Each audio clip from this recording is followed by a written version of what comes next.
نحمده ونصلي على رسوله الكريم أما بعد فأعوذ بالله من الشيطان الرجيم بسم الله الرحمن الرحیم السلام علیکم ورحمۃ اللہ وبرکاتہ۔ کیا حال ہے آپ سب کے؟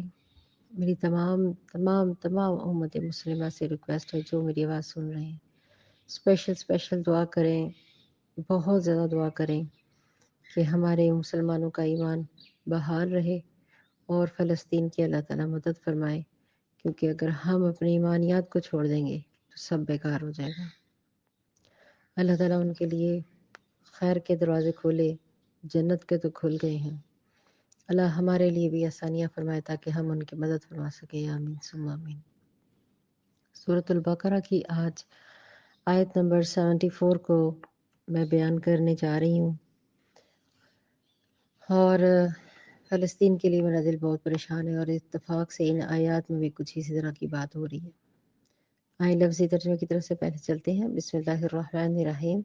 ثم پھر قاسات سخت ہو گئے، قلوبکم تمہارے دل، من بعد ذالک اس کے بعد، فہیا تو وہ، کل حجارتی پتھروں کی طرح ہیں، او اشد قسوہ یا زیادہ شدید سختی میں، وَإِنَّ اور بے شک، من الحجارہ پر بعض پتھر، لما البتہ وہ ہیں جو، فتح یتفجر پھوٹ پڑتی ہے، منہ الانہار ان میں سے نہریں، وَإِنَّ اور بے شک، منہا ان میں سے، لما البتہ وہ جو ہیں، یشقق پھٹ جاتے ہیں، فیخرج پھر نکل آتا ہے، منہ الماء ان میں سے پانی، وَإِنَّ اور بے شک، منہا کچھ ان میں سے، لما البتہ وہ جو ہیں، یہبطو گر پڑتے ہیں، من خشیت اللہ اللہ تعالیٰ کے خوف سے، وما اللہ اور نہیں اللہ تعالیٰ، بغافل اللہ بالکل غافل نہیں، عما اس سے جو، تعملون جو تم عمل کرتے ہو۔ اتفاق سے میں نے کل ہی پچھلی جو تفسیر گزری تھی آیت نمبر 73 کی، اس کے اندر میں نے یہ بات کی تھی کہ اب جو آگے والے الفاظ آ رہے ہیں وہ بہت سخت ہیں، لیکن ان کو پڑھتے ہوئے میں نے یہ ساتھ کہا تھا کہ آپ نے اس کو توجہ کے ساتھ پڑھنا ہے اور اس دوربینی کے ساتھ پڑھنا ہے کہ اس کو اپنے دلوں کے حوالے سے بھی ضرور ٹٹولنا ہے کہ یہاں پہ ہمارے بارے میں کیا ذکر آ رہا ہے۔ تو لہٰذا ثم قست قلوبکم من بعد ذلک پھر تمہارے دل سخت ہو گئے اس کے بعد۔ دیکھیں جب دین میں ہیلے بہانے نکالے جائیں گے، ہیلے بہانوں سے شریعت کے احکام سے بچنے کے لیے جو اپنی طرف سے ہم لوگ باتیں ایڈ کر لیتے ہیں، تو اللہ تعالیٰ کو دھوکہ دینے کی کوشش کی جاتی ہے نا دراصل، تو اس کا نتیجہ کیا نکلتا ہے، اللہ تعالیٰ یہ اس کا بیان کر رہے ہیں کہ وہ پھر اس کے بعد قست قلوبکم ان کے دل سخت ہو جاتے ہیں، فاہیا کل حجارہ جیسے پتھر ہوں، او اشد قسوہ بس اب تو وہ پتھروں کی مانند ہیں بلکہ شاید اس سے بھی زیادہ سخت ہوں گے۔ پتھر کی کچھ چٹانیں اس قسم کی ہوتی ہیں کہ آپ ان کو ہتھوڑیاں مارتے رہیں، ڈرلیں کرتے رہیں، بڑی بڑی گرنیڈ مشینیں وغیرہ لگا کر پھر آپ ان کو ڈرلنگ کرتے ہیں تو بمشکل ایک آدھ سوراخ ہوتا ہے۔ تو یہاں پہ او اشد کا ذکر ہو رہا ہے کہ اس سے بھی زیادہ سخت۔ اصل میں یہ فصاحت و بلاغت کے اعتبار سے بھی قرآن مجید کا یہ ایک بڑا ہی خوبصورت جو طریقہ ہے نا وہ ہے چیز کو بیان کرنے کا، بہت پیارا سا۔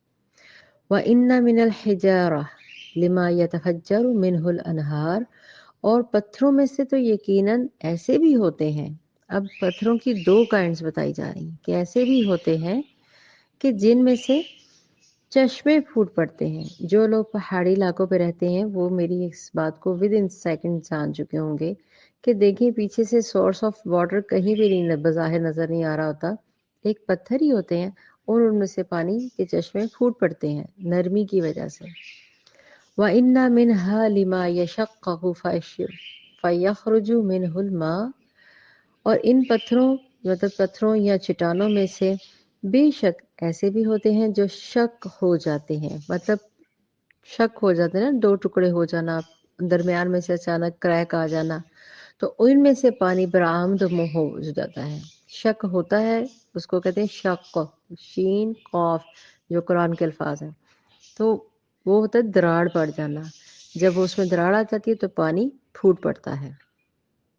آگے اللہ تعالیٰ کی خوبصورت بات، وَإِنَّا مِنْهَا لِيَهْبِطُ، اور ان میں سے یقیناً وہ بھی ہیں من خشیت اللہ جو اللہ تعالیٰ کے خوف سے گر پڑتے ہیں، اتنی خشیت ہوتی ہے، اتنا خوف ہوتا ہے کہ وہ نرمی سے گر ہی جاتے ہیں، اپنی جگہ سے ان سے ٹھہرا ہی نہیں جاتا۔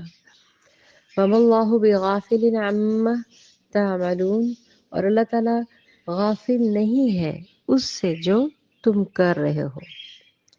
یہاں پہ جو سختی، دل کی سختیوں کی جو کیفیت ہے، اس پر اللہ تعالیٰ نے امت کے افراد کا بیان کیا ہے کہ جو امت ہے، جو لوگ ہیں اسپیشلی بنی اسرائیل کے، ان کے دل وہاں پہ کس قدر سخت بھی ہیں، کچھ نرم بھی ہیں۔ تو یہ قرآن اس چیز کو بڑی خوبصورتی کے ساتھ بتا رہا ہے، اور یہاں پہ یہ بتایا جا رہا ہے کہ ان کے ہاں جو بھی نبی آئے، کتنے زیادہ نبی آئے مسلسل، ان کی اس امت کے اندر 1400 برس تک نبی گزرتے رہے، آتے رہے، بتاتے رہے، ہر وقت کوئی نہ کوئی موجود رہا نبی، ایسا نہیں کہ کبھی ان کو اکیلا چھوڑا ہوا۔ پھر بھی ان میں یہ 3 کتابیں بھی دیکھیں نا اتاری گئیں، تورات، زبور نہیں اتاری گئی ان کے پاس، لیکن یہ اپنی بدعملیوں کی باعث ہمیشہ ہٹ درمی کرتے رہے، اکڑتے رہے، عقائد میں ملاوٹ کرتے رہے، اللہ اور اس کے رسولوں کا جو احکامات تھے ان میں وہ مین میخ نکالتے رہے، اور اپنے آپ کو بچانے کے راستے نکالتے عمل صالحہ سے ہی بھٹکے رہے۔ تو جبکہ اللہ تعالیٰ تو سب جانتے ہیں نا، آپ جو مرضی کریں، اپنی ذمہ داریوں سے آپ مبرہ ہو جائیں، جس طرح اب ہماری امت مسلمہ فلسطین کی مدد کے لیے نہیں جا رہے، ذمہ داریوں سے مبرہ ہو رہی ہیں، چھوٹے لیول پہ آپ میں ہم سب اسٹرگل کر رہے ہیں، لیکن ہماری حکومتیں یا صرف ہمارا پاکستان نہیں، تمام امت مسلمہ جو بڑی بڑی ہیں کیا کر رہے ہیں؟ کوئی نتیجہ نہیں۔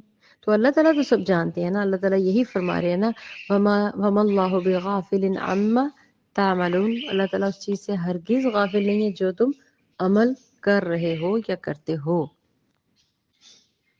ثُمَّ قَسَتْ قُلُوبُكُم مِّن بَعْدِ ذَلِكَ، پھر تمہارے دل سخت ہو گئے، ان پر نصیحت اثر ہی نہیں کرتی تھی بنی اسرائیل پر۔ من بعد ذلک یعنی کہ انہوں نے مقتول کے جی اٹھنے کے بعد جو واقعہ پیش آیا تھا، اس کے جی اٹھنے کے بعد کہ وہ مرا ہوا شخص ان کے سامنے لائیو زندہ ہوا اور اس نے کہا کہ یہ فلاں شخص نے مجھے مارا، یا سیدنا موسیٰ علیہ السلام پر کیے جانے والے عظیم انعامات کے بعد یہود کے دل ہر دفعہ سخت ہی ہوتے چلے گئے۔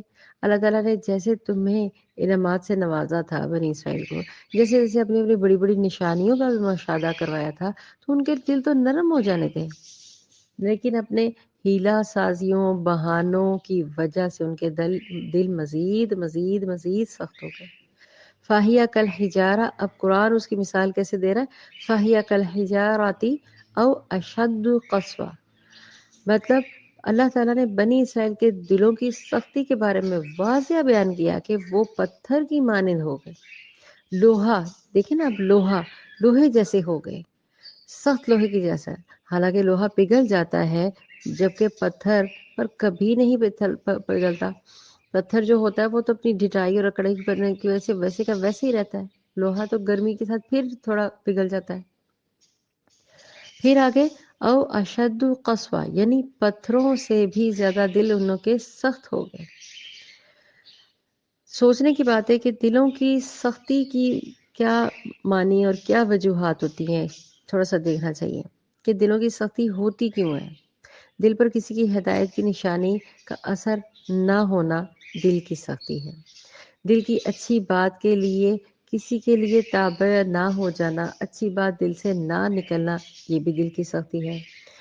دل کا نہ پگھلنا مطلب کوئی بھی اچھی اصلاحی بات سن کر بھی دل نرم نہ ہونا، الٹا کہہ کے چل پڑنا، دل کی سختی۔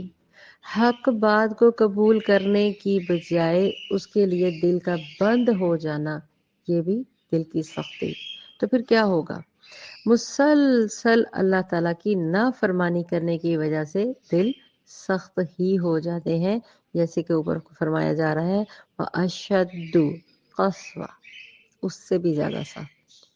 جب اپنی غلطی کا احساس نہ ہو، انسان اپنی غلطی کو دوسروں میں دیکھے اور ایک دوسرے پر الزام تراشے تو دل سخت ہو جاتے ہیں۔ رب العزت نے دل کی سختی کے بارے میں سورۃ المائدہ میں جو آیت ہے وہاں پہ میں اس کا ترجمہ بتائی جا رہی ہوں۔ چنانچہ سورۃ المائدہ آیت نمبر 13 ہے، چنانچہ ان کے اپنا معاہدہ توڑنے کی وجہ سے ہم نے ان پر لعنت کی اور ہم نے ان کے دلوں کو سخت کر دیا۔ اتنے سخت الفاظ آئے ہیں کہ دل ڈر جاتا ہے کہ اللہ کی لعنت، اور جب اللہ تعالیٰ لعنت فرماتے ہیں تو فرشتوں کی لعنت، ملائکہ کی لعنت، ارد گرد کی تمام مخلوقات اس پر لعنت کرتی ہیں۔ انا للہ و انا الیہ راجعون۔ تو لہذا اللہ تعالیٰ کی بڑی بڑی نشانیوں سے مومنوں کے دل کیا ہوتے ہیں؟ وہ نرم پڑ جاتے ہیں، وہ پگھل جاتے ہیں، دلوں کے اندر تڑپ پیدا ہو جاتی ہے، روح کے اندر ایک ارتعاش پیدا ہو جاتی ہے۔ اللہ رب العزت نے مومنوں کی نشانیاں بیان کی ہیں، انشاءاللہ ان کو ہم آگے پڑھیں گے۔ بات یہ ہے کہ جو نرم دل والے ہیں وہ تو نرمی سے پیش آتے ہیں۔ اب اگلی آیت نہیں مراد اسی آیت کا اگلا حصہ دیکھتے ہیں کہ وَإِنَّ مِنْ حِجَارَةٍ لَمَا يَتَفَجَّرُ مِنْهُ الْأَنْهَارُ، اور بے شک پتھروں میں سے، اب پتھروں کی کائنڈ آپ سنیں تو آپ کو ایزیلی سمجھ آ جائے گی جو قرآن کتنی خوش اسلوبی کے ساتھ اس کو بیان کر رہا ہے کہ بے شک پتھروں میں سے یقیناً کچھ وہ ہیں جن سے نہریں پھوٹ پڑتی ہیں، یتفجر منہ الانہار وَإِنَّ مِنْهَا لِمَا يَشَقَّقُ فَيَخْرُجُ مِنْهُ الْمَاءُ، بے شک ان میں سے یقیناً وہ بھی ہیں جو پھٹ جاتے ہیں تو اس میں سے پانی نکل آتا ہے۔ یہ آبشاروں کی مثال میں پہلے بھی دے چکی ہوں۔ وَإِنَّ مِنْهَا لَمَا يَهْبِطُ مِنْ خَشْيَةِ اللَّهِ، سبحان اللہ، اور بے شک ان میں سے وہ ہیں جن کے اللہ تعالیٰ کی وجہ سے ان کے دل نرمی کی وجہ سے پھٹ جاتے ہیں تو ان میں سے پانی نکل آتا ہے، اور بے شک ان میں سے جو یقیناً اللہ تعالیٰ کے خوف سے گر پڑتے ہیں۔ اللہ تعالیٰ نے سختی کی جو اللہ تعالیٰ نے جو دل کی سختی ہے اس کو پتھر کی سختی کے ساتھ زیادہ شدید کہا، اور اس کے ساتھ اگلی بات کیا بتائی کہ کچھ ایسے بھی ہیں جو نرم ہیں، بالکل نرم کہ وہ اپنی جگہ سے ہی گر جاتے ہیں۔ تھوڑا سا ایکسپلین کروں گی پتھروں کی سختی اور پھر دل کی سختی۔ پتھروں سے چشمے پھوٹ پڑتے ہیں، سبحان اللہ، یہ بھی تو معجزہ ہے نا، لیکن ہم اس کو معجزہ نہیں مانتے، یہ بھی تو اللہ کا معجزہ ہے کہ پتھروں سے چشمے پھوٹ پڑتے ہیں، جبکہ دل جب سخت ہو جاتے ہیں تو انسان کی آنکھ سے اللہ کے خوف کے باوجود آنسو نہیں نکلتے۔ خوف نہیں نہ ہوتا تو آنسو کہاں سے بہنے ہیں؟ آنسو بھی تو انسان کی دل سختی کی وجہ سے یا نرمی کی وجہ سے نکلتے ہیں۔ پھر پتھروں سے پانی نکل آتا ہے، سبحان اللہ۔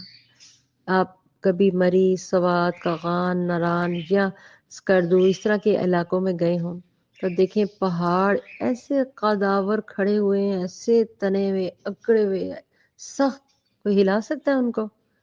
لیکن ان میں سے پتھر کیسے ہیں جن کے اندر سے شق ہو کر تو پانی آ رہا ہے، نرمی سے پانی نکل رہا ہے۔ تو یہ پتھروں سے پانی کا نکلنا ان کی نرمی ہے نا کہ وہ پانی کو راستہ دیتے ہیں، جبکہ انسان کے دل سے خیر نیکی کا کوئی جذبہ باہر نہیں نکلتا، مال نہیں نکلتا، نیکی کا کوئی کام نہیں ان سے ہوتا، راستے میں گری پڑی چیز کو کبھی راستہ نہیں دیں گے، اپنی لائن میں پہلے دوسرے کو کوہنی مار کے پہلے آگے جائیں گے، ہر کام میں پہلے کر لوں، چاہے دوسرا ساتھ، وہ بھی تو مسلمان ہے، وہ بھی تو مومن ہے، وہ بھی تو انسان ہے، اس کو دھکا دیا اور آگے جائیدادوں کے اوپر ایک دوسرے کے ساتھ لڑ کے ایک دوسرے کا قتل کر دینا، یہ کیا معاملات ہیں؟ یہ انسانوں کی دلوں کی سختیوں کے ہیں، جو اپنے بہن بھائیوں کا حق کھا کے، اپنے والدین کے ساتھ بد سلوکی کر کے، ان کو گالی دے کے، یہ دلوں کی سختی نہیں تو اور کیا ہے؟ انا للہ و انا الیہ راجعون۔ اللہ تعالیٰ ہمیں معاف فرمائے اور ہمارے مسلمان بہن بھائیوں کو اللہ تعالیٰ ہدایت فرمائے۔ تو میں یہاں پہ بات کر رہی تھی پتھروں کی سختی اور دلوں کی نرمی کا ڈفرنس۔ پتھر اللہ تعالیٰ کے خوف سے لرزتے ہیں، یقین مانیں، جبکہ دل اللہ تعالیٰ کے خوف سے نہیں لرزتے، جو سخت ہو جاتے ہیں، اس کی اطاعت نہیں کرتے، اللہ تعالیٰ کی اطاعت ہی نہیں کریں گے۔ آپ صلی اللہ علیہ وسلم کی حدیث مبارکہ سنیں گے، سبحان اللہ، اللہ اکبر کہیں گے، لیکن دل نرم نہیں ہوں گے۔ نماز میں خشوع و خضوع نہیں ہوگا، نماز کی طرف دوڑ کر لپک کر نہیں جائیں گے، اگلی نماز کی فکر نہیں ہوگی تو ٹکرے ماریں گے، بظاہر ماں باپ کے کہنے پہ چلے جائیں گے، یا 2 دفعہ مسجد میں گئے تو لوگ بھی شرم سے چلیں گے۔ رسول اکرم صلی اللہ علیہ وآلہ وسلم کا یہاں پہ میں کچھ احادیث بیان کروں گی کہ انہوں نے دلوں کی سختی کو کیسے بیان کیا۔ سیدنا انس رضی اللہ تعالیٰ عنہ سے روایت ہے کہ 4 چیزیں بدبختی اور شقاوت کی علامت ہے: اللہ تعالیٰ کے خوف سے آنکھوں سے آنسو نہ بہنا، دل کا سخت ہو جانا، امیدوں کا بڑھ جڑ جانا، لالچ بن جانا، لالچی بن جانا۔ یہ مسند کی روایت ہے 3230۔ اسی طرح سے سیدنا عبداللہ بن عمر رضی اللہ تعالیٰ عنہ سے رسول اکرم صلی اللہ علیہ وسلم نے فرمایا، اللہ کے ذکر کے سوا زیادہ باتیں نہ کیا کرو، کیونکہ کلام کی کثرت دل کو سختی کر دیتی ہے، اور سخت دل اللہ والا اللہ تعالیٰ سے بہت دور ہو جاتا ہے۔ یہ ترمذی کی روایت ہے۔ سیدنا ابو ہریرہ کی یہاں سے ایک اور روایت ہے، نبی کریم صلی اللہ علیہ وسلم نے فرمایا، زیادہ ہنسا نہ کرو، زیادہ ہنسنا دل کو مردہ کر دیتا ہے۔ یہ ابن ماجہ کی روایت ہے 4193۔ اب فوراً سوال آئے گا، میم آپ نے ہنسنا کے لیے منع کیا۔ میں نے نہیں کیا۔ ادھر ہنسنے سے مراد یہ جو ہمارے دانت ہوتے ہیں نا، دانت، یہ جب ہم یہاں سے پچھلے مسوڑوں تک گمز کھول کر ہا ہا کر کے ہنستے ہیں، وہ والا ہنسنا منع فرمایا۔ مسکرانا تو سنت ہے۔ آگے ہم پڑھ رہے تھے کہ انسان کے دل پتھر کی طرح کیوں اس کو تشبیہ دی گئی، مطلب کیوں مشابہت دی گئی؟ کیونکہ جب انسان سخت ہو جاتا ہے، پہلے میں نے ذکر کیا، اس کی آنکھوں سے آنسو نہیں بہے گا، نرم بات کی طرف توجہ نہیں ہوتی، اصل میں ان کے دلوں کو زنگ لگ جاتے ہیں۔ آپ صلی اللہ علیہ وآلہ وسلم نے فرمایا، خبردار، دلوں کو زنگ لگ جاتا ہے جس طرح لوہے کو زنگ لگ جاتا ہے۔ صحابہ اجمعین نے دریافت فرمایا، اس زنگ سے کیسے دور کیا جا سکتا ہے؟ آپ صلی اللہ علیہ وسلم نے فرمایا، قرآن پاک کی تلاوت کثرت سے اور آخرت کو کثرت سے یاد کرو۔ یہ مشکات کی روایت ہے۔ سیدنا ابو ہریرہ رضی اللہ تعالیٰ عنہ سے روایت ہے، ایک آدمی نے رسول اکرم صلی اللہ علیہ وسلم کی اپنی دل کی سختی کی شکایت کی، تو آپ صلی اللہ علیہ وآلہ وسلم نے فرمایا، اگر تم چاہتے ہو تمہارا دل نرم ہو جائے تو مسکین کو کھانا کھلاؤ، یتیم کے سر پر ہاتھ پھیرو۔ کثرت سے زیادہ استغفار اور نرم دل اور اللہ تعالیٰ کی تلاوت، تو آپ اندازہ کریں ان چیزوں سے انسانوں کے دلوں کی نرمی بڑھتی ہے، ورنہ تو سخت دل کسی کام کے نہیں ہیں۔ وَمَا اللَّهُ بِغَافِلٍ عَمَّا تَعْمَلُونَ، اور اللہ تعالیٰ اس سے ہرگز بے خبر نہیں جو تم عمل کرتے ہو۔ دل کی سختی کو دور کرنے کے لیے اپنے عقیدہ آخرت کو، عقیدہ جو دنیا ہے اس کے اندر جو اللہ تعالیٰ کے احکامات ہیں ان کے اوپر اگر آپ نے زندگی نہ بدلی، اگر اپنے اعمال کو آپ نے چینج نہ کیا، تو رب العزت نے فرمایا قرآن میں جگہ جگہ بار بار فرمایا کہ اللہ تعالیٰ ان سے غافل نہیں ہے جو تم عمل کرتے ہو۔ اللہ تعالیٰ کے سامنے تمہارا کوئی عمل چھپا ہوا نہیں ہے، جو تم ظاہر کرتے ہو یا چھپاتے ہو۔ وہ تو دلوں کے اندر تک کو سب کچھ جانتا ہے، جو تم سے چھپا ہے اسے اللہ تعالیٰ کھول سکتا ہے۔ آپ نے اسی واقعے کے ذریعے دیکھا نہیں کہ کس طرح سے اس مردہ شخص کو اللہ تعالیٰ نے زندہ کیا اور سب کچھ عیاں ہو گیا جب اس نے اٹھ کر یہ کہا میں نے نہیں، اس نے مجھے قتل کیا، فلاں نے نہیں، اس نے مجھے قتل کیا۔ نصیحت ہی نصیحت ہے پورا قرآن، وصیحت ہی وصیحت ہے تمام یہ اللہ تعالیٰ کی اور آپ صلی اللہ علیہ وسلم کی سنتوں سے بھرا قرآن۔ اس کی بار بار تلاوت کیا کریں، اس کی تفسیر کو جانا کریں، اس کے جو الفاظ ہیں، ترجمہ ہے جو عربی ہے، اس کے اوپر غور کیا کریں اور فوراً سے پہلے اپنے دلوں کے اندر جھانکا کریں، کہیں ہمارے دل بھی سخت تو نہیں ہو گئے، کہیں ہمیں بھی اس طرح کے معاملات تو نہیں، یہ بیماریاں ہیں، یہ دلوں کی سختی بیماریاں ہیں، ہمیں ان بیماریوں میں مبتلا تو نہیں ہو گئے، تو ہم اللہ کو آخرت میں کیا جواب دیں گے؟ ہم آپ صلی اللہ علیہ وسلم کے پاس سامنے جب وہ ہماری شفاعت کریں گے تو کیا جواب دیں گے؟ وہ تو صاف کہیں گے نا آپ صلی اللہ علیہ وسلم کہ میں اس کی شفاعت ہی نہیں کرتا جس نے میری دنیا کے اندر میری کسی سنت کے اوپر عمل نہیں کیا، میری کسی بات پہ توجہ نہیں کی۔ انا للہ و انا الیہ راجعون۔ اللہ تعالیٰ ہمیں معاف فرمائے اور ہم سے، میں ہمیشہ کہتی ہوں اللہ تعالیٰ جی ہم سے خود ہی اچھی اور نیک صالح کام لے لیں، ہم اس قابل نہیں ہیں۔ اللہ تو ہماری مدد فرما، ہمارے دلوں میں نرمی، ایمان کی حلاوت پیدا فرما۔ اللہم فقہنا فی الدین، آمین ثم آمین۔ وآخر دعوانا ان الحمد للہ رب العالمین۔ السلام علیکم ورحمۃ اللہ وبرکاتہ۔ سبحانک اللہم وبحمدک اشہد ان لا الہ الا انت استغفرک واتوب الیک۔